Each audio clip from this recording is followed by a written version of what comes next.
আউযুবিল্লাহি মিনাশ শাইতানির রাজিম বিসমিল্লাহির রহমানির রহিম। তো প্রিয় শিক্ষার্থীবৃন্দ, অনলাইন ক্লাসে তোমাদেরকে আরও একবার স্বাগতম জানাচ্ছি। আমি মোহাম্মদ রফিকুল ইসলাম, সহকারী অধ্যাপক, আরবি ও ইসলামী শিক্ষা বিভাগ, সরকারি এডওয়ার্ড কলেজ, পাবনা। তো আমি তোমাদেরকে ইসলাম শিক্ষা প্রথম পত্রের 3য় অধ্যায় থেকে ধারাবাহিকভাবে ক্লাস নিচ্ছি। আজকেও এই অধ্যায়েরই সর্বশেষ একটা বিষয় নিয়ে আমরা কথা বলবো। আজকের এই ক্লাসের মাধ্যমেই 3য় অধ্যায় অর্থাৎ ইসলাম ও পারিবারিক জীবনে অধ্যায়টি পড়ানো শেষ হবে। তো আমরা শেষবারের মতো এই অধ্যায়ের মধ্যে যে বিষয়গুলো রয়েছে সে বিষয়গুলো আমরা দেখে নেই এক নজরে। এই অধ্যায়ের মধ্যে যে বিষয়গুলো নিয়ে আলোচনা করা হয়েছে, ইসলামী পারিবারিক জীবনের ধারণা, এই বিষয়টি এই অধ্যায়ের মধ্যে আলোচিত হয়েছে। ইসলামী পরিবারের গুরুত্ব, এই বিষয়টিও এই অধ্যায়ের মধ্যে আলোচিত হয়েছে। ইসলামী পরিবারের তাৎপর্য, এ বিষয়টিও এই অধ্যায়ের মধ্যে আলোচনা করা হয়েছে।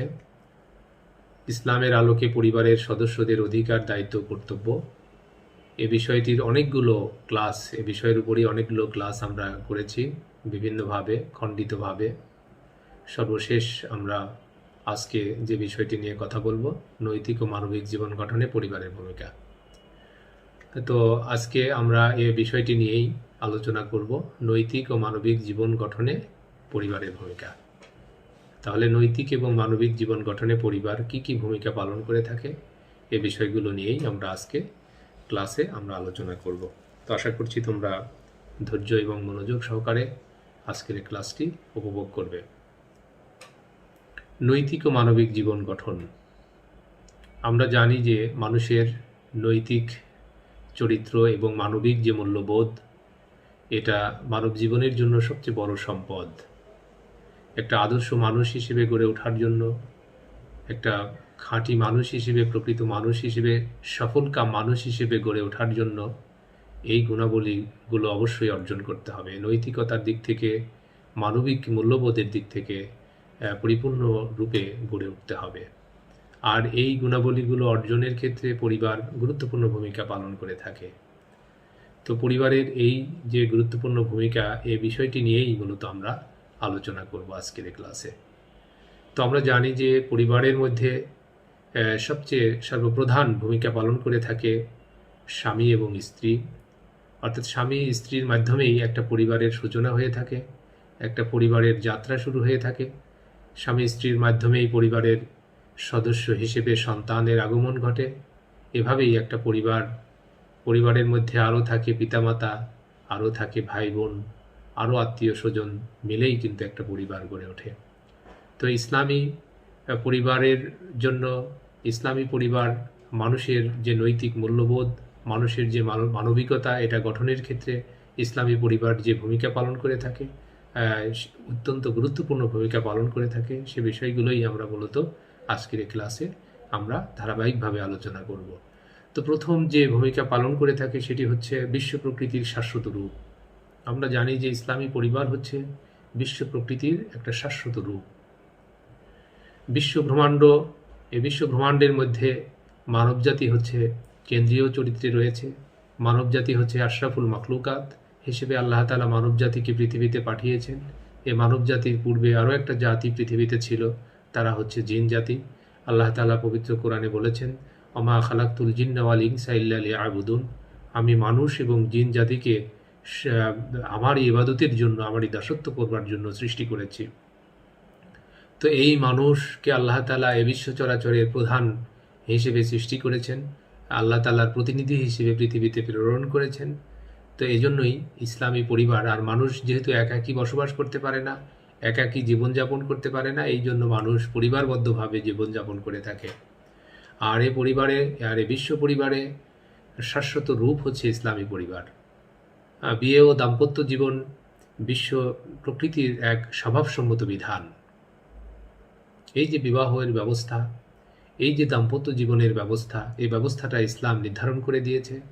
ইসলাম কোনো বিবাহ বহির্ভূত জীবনযাপনকে কখনোই সমর্থন করে না। একটা শৃঙ্খলার মধ্যে নিয়ে এসেছে ইসলামী বিধান। এই বিবাহ বন্ধন, এটা শৃঙ্খলিত মানব জীবনের একটা প্রকৃষ্ট উদাহরণ। এটা এক চিরন্তন এবং শাশ্বত ব্যবস্থা যা কার্যকর রয়েছে বিশ্ব প্রকৃতির পরতে পরতে। প্রতিটি জীব এবং জড়বস্তুর মধ্যেও এই যে প্রকৃতির বন্ধন, অর্থাৎ জোড়া জোড়ায় আল্লাহ তাআলা সৃষ্টি করেছেন। আল্লাহ তাআলা পবিত্র কোরআনে ঘোষণা করেছেন যে অমিন কুল্লি শাইইন খলাকনা যাওজাইন। আল্লাহ তাআলা বলেন যে আমি প্রত্যেকটা বস্তুকেই আমি জোড়ায় জোড়ায় সৃষ্টি করেছি। সূরা যারিয়াতের ৪৯ নম্বর আয়াতে আল্লাহ তাআলা বলেন যে আমি প্রত্যেকটা বস্তুকেই জোড়ায় জোড়ায় সৃষ্টি করেছি।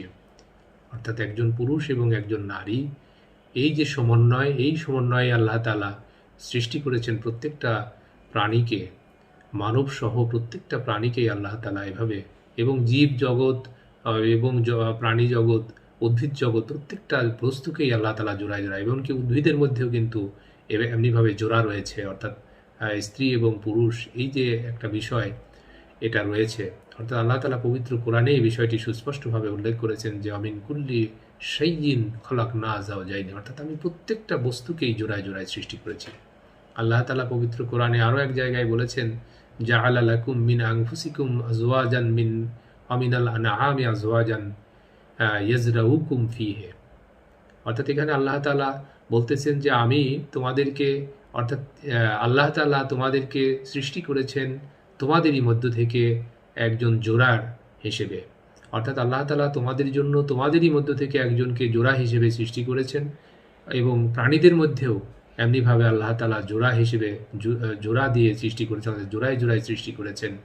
কী জন্য সৃষ্টি করেছেন? ইয়াজরাউকুম ফিহি, এভাবেই তিনি তোমাদের বংশবৃদ্ধি করে থাকেন। আর এই জোড়ায় জোড়ায় সৃষ্টি করার উদ্দেশ্যই হচ্ছে এর মাধ্যমে বংশবৃদ্ধিটা অব্যাহত থাকবে। পৃথিবীতে মানব সৃষ্টি ধারা এবং জীব জগৎ ও প্রাণী জগতের যে চলমান ধারা, এটা কিয়ামত পর্যন্ত, আল্লাহর নির্দেশ না হওয়া পর্যন্ত এটা অব্যাহতভাবে চলতে থাকবে এই ধারাবাহিকতা। তাহলে এখানে পরিবার ব্যবস্থাটা খুবই গুরুত্বপূর্ণ ভূমিকা পালন করে থাকে। আর পরিবার ব্যবস্থায় একজন পুরুষ এবং একজন নারী, অর্থাৎ স্বামী স্ত্রীর এখানে ভূমিকা অত্যন্ত গুরুত্বপূর্ণ। আর এই বিষয়টি পবিত্র কোরআনে স্বীকৃত। মহানবী সাল্লাল্লাহু আলাইহি সাল্লাম এই ব্যাপারে সুস্পষ্টভাবে নির্দেশনা দিয়েছেন। তাহলে আমরা এখানে বলতে পারি যে ইসলামী পরিবার হচ্ছে আল্লাহ তাআলার পক্ষ থেকে এবং নবী মুহাম্মদ সাল্লাল্লাহু আলাইহি সাল্লামের পক্ষ থেকে নির্ধারিত একটা ব্যবস্থা, যে ব্যবস্থায় আল্লাহ তাআলা নির্ধারণ করে দিয়েছেন মানব সৃষ্টিধারাকে অব্যাহত রাখবার জন্য। এরপরে শান্তি, সুখ ও তৃপ্তির কেন্দ্রস্থল হচ্ছে পরিবার। তাহলে পরিবার হচ্ছে শান্তি, সুখ এবং তৃপ্তির কেন্দ্রস্থল। শান্তির জায়গা, সুখের জায়গা, তৃপ্তির জায়গাই হচ্ছে পরিবার। আর সে পরিবার যদি হয় ইসলামী পরিবার, ইসলামী রীতিনীতির আলোকে যদি পরিচালিত হয়, তাহলে সেই পরিবারে কোনো অশান্তি থাকবে না, সেই পরিবারে কোনো খারাপ ঝগড়া বিবাদ থাকবে না, সেই পরিবারে শান্তির সুশীতল বায়ু অব্যাহত থাকবে, শান্তির ফল্গুধারা অব্যাহত থাকবে, আনন্দের ফল্গুধারা অব্যাহত থাকবে। সেখানে বড়রা ছোটদেরকে স্নেহ করবে, ছোটরা বড়দেরকে সম্মান করবে, একে অপরের প্রয়োজনে পাশে দাঁড়াবে।